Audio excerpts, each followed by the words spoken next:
Fala galera, sejam todos muito bem-vindos ao canal Henrique Braz Educação Financeira e vamos para a parte 2 do vídeo com relação ao Bradesco, né, negociado na Bolsa de Valores com o ticker BBDC3 e BBDC4. Bom, Henrique, no primeiro vídeo você falou bastante sobre uma parte de governança da empresa, mas e aí, quais são então os resultados financeiros do primeiro trimestre de 2019? E vamos então à leitura do documento e algumas pequenas breves explicações por nossa parte. Bom, e aí na demonstração do resultado recorrente do banco, ele informa tudo na casa dos milhões e as suas variações sempre serão em algumas comparações trimestre 2019 com trimestre 2018, quarto trimestre de 2019 com quarto trimestre de 2018 e assim sucessivamente. Mas vamos então falar sobre a questão da margem financeira do Bradesco. Reparem que em 2018 o Bradesco tinha aí a casa de 13.522 e chegou a bater 14.087 no primeiro trimestre de 2019. E aí na lateral aí tem uma partezinha bem destacada falando sobre a variação em porcentagem. E o mais interessante é, quando o Bradesco equipara do primeiro trimestre de 2019 com o primeiro trimestre de 2018, vocês podem ver que teve variação de 4,2%.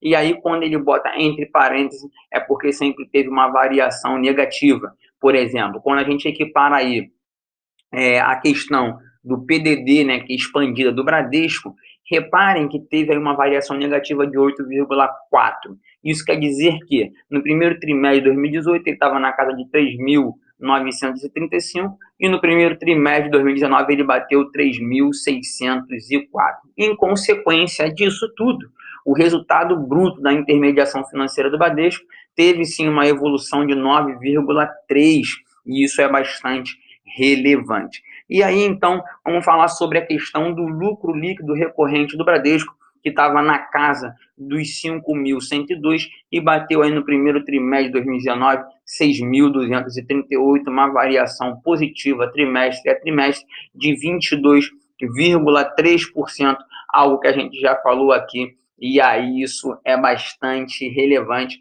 porque correspondeu aí a 2,3%, né, R$ 2,83, desculpa, por ação no bolso do acionista. E isso é uma rentabilidade no trimestre sobre o patrimônio líquido do Bradesco, que é bem relevante. Bom, e aí vocês podem ver o seguinte, ela fala aí do patrimônio líquido, né, que chegou a 126 milhões, né, um crescimento de 11,3% a. E quando vocês veem aí no segundo trimestre de 2017, o Bradesco vem mostrando toda uma trajetória sobre ROA e ROA. E aí ele mostra o trimestral e o PL e ativos totais. Então, equiparem o seguinte, ó.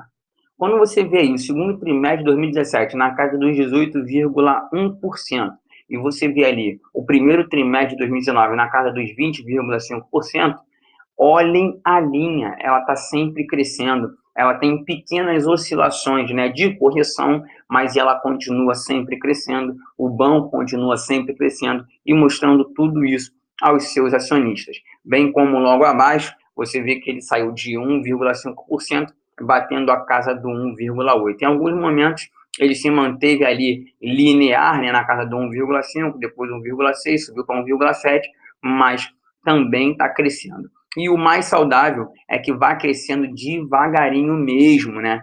E aí, descendo o documento, vocês vão ver aí a carteira de crédito expandida do referido banco, né?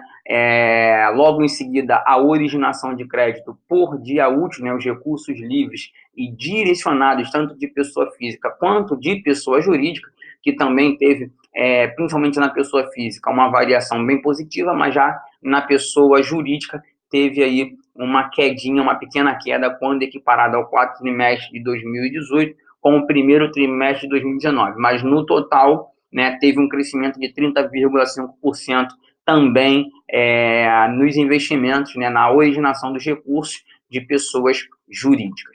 E aí vamos, então, para a questão da margem financeira. A margem financeira, quando equiparada trimestre a trimestre, teve uma queda de 4,7%, né? E mais quando equiparado ao ano, ela teve um crescimento de 4,2%. E, em consequência, isso também impacta vindo das margens com o cliente e a margem com o mercado. E a margem com o cliente cresceu tanto trimestre a trimestre quanto anual, e a margem com o mercado caiu tanto trimestre a trimestre, como também a anual. Bom, e aí logo abaixo vocês vão ver o spread bruto, spread líquido, né? Essas duas linhas aí, a azul fala sobre o spread bruto da empresa e já a linha vermelha fala sobre o spread líquido dessa empresa. E aí você pode ver, então, o índice de inadimplência acima de 90 dias.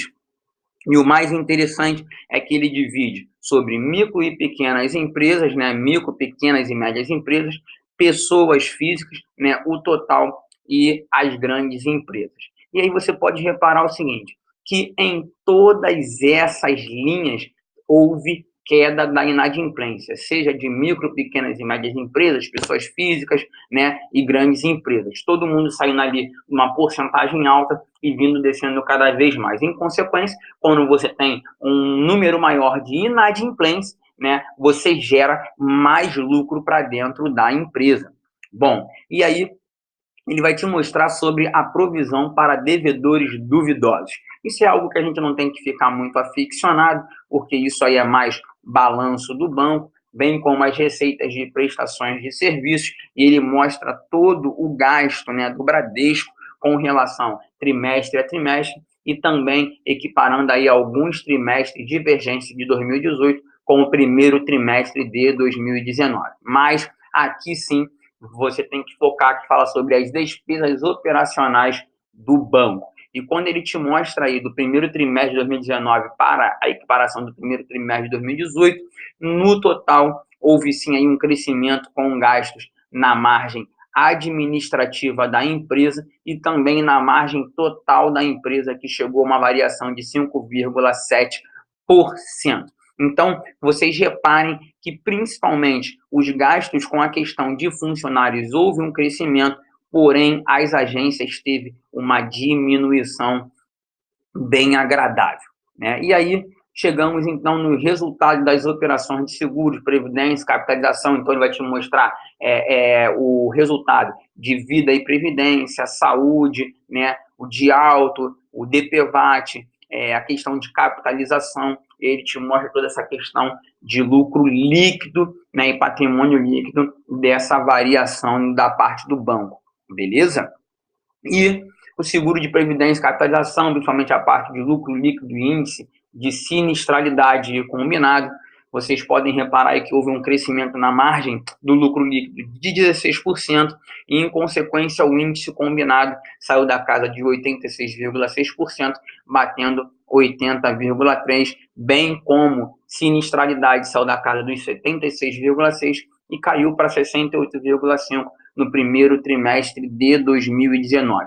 Logo, se caiu, isso ajudou bastante no crescimento e na evolução do patrimônio da empresa e do seu lucro líquido, né? Que é o que a gente fica mais aficionado. E aí você vê também a questão do índice de Basileia, né? O capital principal e o capital complementar, né? O guidance da empresa, que é aquilo que ela está pensando em crescer no ano de 2019, e isso é bastante relevante. Bom, galera, vamos ficando por aqui. Um forte abraço, fique com Deus. Esse é mais um vídeo falando sobre o balanço patrimonial de uma determinada empresa. Espero que vocês tenham gostado e fiquem com Deus.